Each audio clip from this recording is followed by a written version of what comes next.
The days were rolling by pretty quick, and we were now on day 5.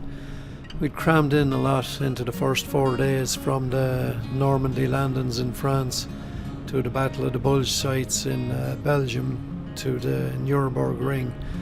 But today was going to be more about the journey and just enjoying the spin down to Baden-Baden. Now, it was a distance of about 380 kilometers, and it was taking us about 7 hours to complete the journey. But on the way we had one stop. We were going to pull in and visit the American cemetery in Luxembourg.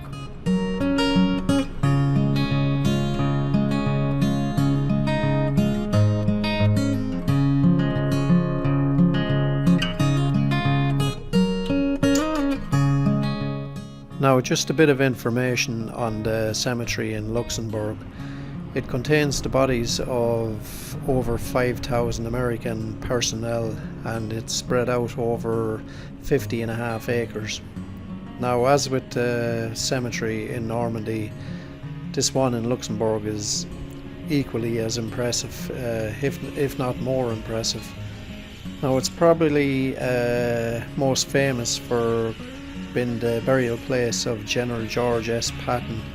Now, Patton was the general that commanded the 7th US Army in the Mediterranean, and later in the war he was the general in command of the 3rd Army in France and Germany.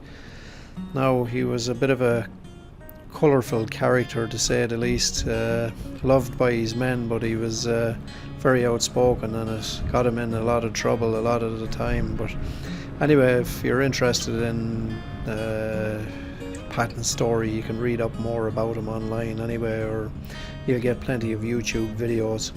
Now, although Patton didn't die during the war, he died shortly after, and he said he wanted to be buried with his men, so the cemetery in Luxembourg is his final resting place. But for me, the main reason for coming to the cemetery was to visit the graves of some of the men of Easy Company. Having started our journey in Normandy and followed their footsteps across France and into Bastogne in Belgium to the sites of the Battle of the Bulge and to the foxholes in the Ardennes where some of the men died, it was just nice to get the opportunity to come and pay respects. We visited the graves of Warren Muck, Alex Pencolla, John Julian, just to name a few. It was just a nice experience after seeing where they had been. So I'm going to finish up this video here, and I'll just leave you with some of the sights of the American cemetery in Luxembourg.